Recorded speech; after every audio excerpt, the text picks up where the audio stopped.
मयूरभंज जिला रायरंगपुर उपखंड में बीजेपी पक्षर आज एक मिश्रण पर्व अनुष्ठित होती। मुख्य अतिथि भाव उत्तराखंड पूर्वतन मुख्यमंत्री त्रिवेंद्र सिंह रावत जोगदे एक मिश्रण पर्व में बीजेडी शताधिक कार्यकर्ता बीजेपी रे जोग देइछन्ति। रावत कहते जे ओडिशा रे डबल इंजिन सरकार खूब शीघ्र गठन हेबो। ओडिशा रे भ्रष्टाचारी सरकार अभियोग तांको विरोध रे लड़े हेबो नै गुरुमंत्र भी देइछन्ति। पार्टी छोड़ करके और कई लोगों ने भारतीय जनता पार्टी ज्वाइन किया है, स्वागत करते हैं। पार्टी के 3 विधानसभा क्षेत्र का ये कार्यकर्ता सम्मेलन यहाँ पर हुआ और सब कार्यकर्ताओं ने एक मत होकर एक बार फिर मोदी सरकार और उड़ीसा में डबल इंजन सरकार का संकल्प लिया है।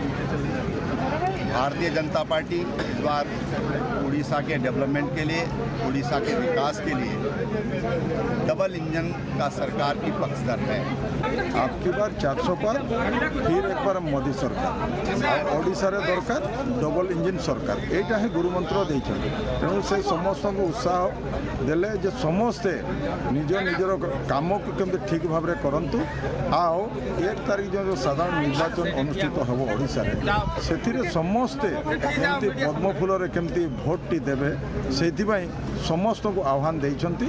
एवं आगामी दिन रे ये ओडिशा रे जो प्रकार वातावरण एवं अच्छी एठी तो ओडिया शासन चालू ना तामुलियान शासन चली से बीजेडी वाला भी अतिष्ठ होती मुह मोड़ी देइछन्ति। बीजेडी वाला भी एवं समस्ते कहते मनस्थ कर एथर भारतीय जनता पार्टी सरकार एटी ओडिशा रे हेबो।